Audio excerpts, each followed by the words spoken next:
நல்லதங்காள் கதை தமிழகத்தில் பிரபலமான ஒரு சோக கதையாகும். 15ஆம் நூற்றாண்டில் அர்ச்சுனாபுரம் மற்றும் அந்த கிராமத்தை சுற்றியுள்ள பகுதியை ராமலிங்க சேதுபதி, இந்திராணி தம்பதியினர் ஆட்சி செய்து வந்தனர். இவர்களுக்கு நல்ல தம்பி, நல்லதங்காள் என 2 குழந்தைகள் இருந்தனர்.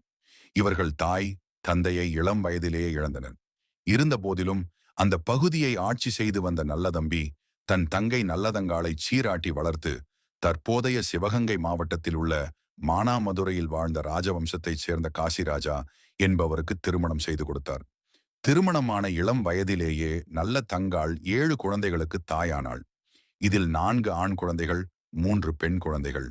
நல்ல தங்காளின் கணவனும் அவளை விட்டு நீங்கினான். இந்நிலையில் மானாமதுரையில் மழை பொய்த்ததால் பஞ்சம் தலைவிரித்தாடியது.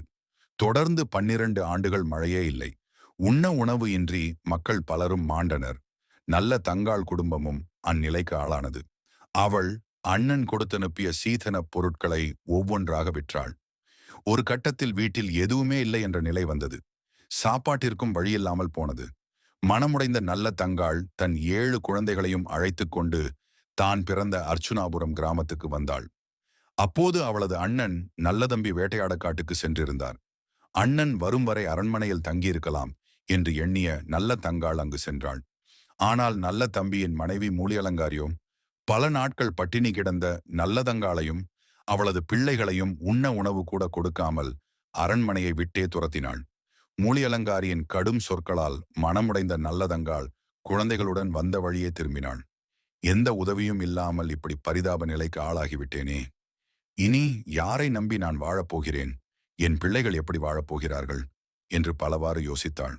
அப்போது அவளது குழந்தைகள், அம்மா பசிக்குது, ஏதாவது வாங்கி கொடும்மா என்று அழ ஆரம்பித்து விட்டனர். அவளது கையிலோ பணமோ அல்லது பொருளோ எதுவும் இல்லை.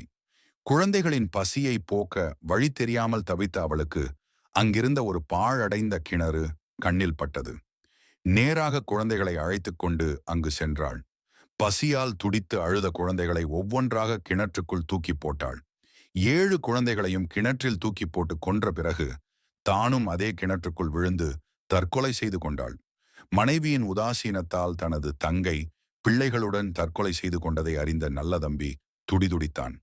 அவன் மனைவியை கொன்றுவிட்டு பின்பு அந்த கவலையில் அவனும் இறந்து போனான். அண்ணன், தங்கை பாசம் என்றால் இதுவல்லவா என்று மெச்சிய சிவனும் பார்வதியும் அங்கே தோன்றினர்.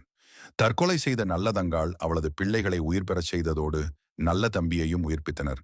அப்போது நல்ல தங்காளும் நல்ல தம்பியும், நாங்கள் இறந்தது இறந்ததாகவே இருக்கட்டும், மனித பிறவி எடுத்து மாண்டவர்கள் மீண்டும் உயிர் பெற்றார்கள் என்ற வரலாறு ஏற்பட வேண்டாம். எனவே நாங்கள் இறந்ததாக கருதி அருள் புரிய வேண்டும் என கூறினார்கள். சிவனும் அவ்வாறே அவர்களின் வேண்டுகோளை ஏற்றுக்கொண்டார். இந்த ஒரே காரணத்துக்காக நல்லதங்காள் தெய்வமாகிவிட்டாள்.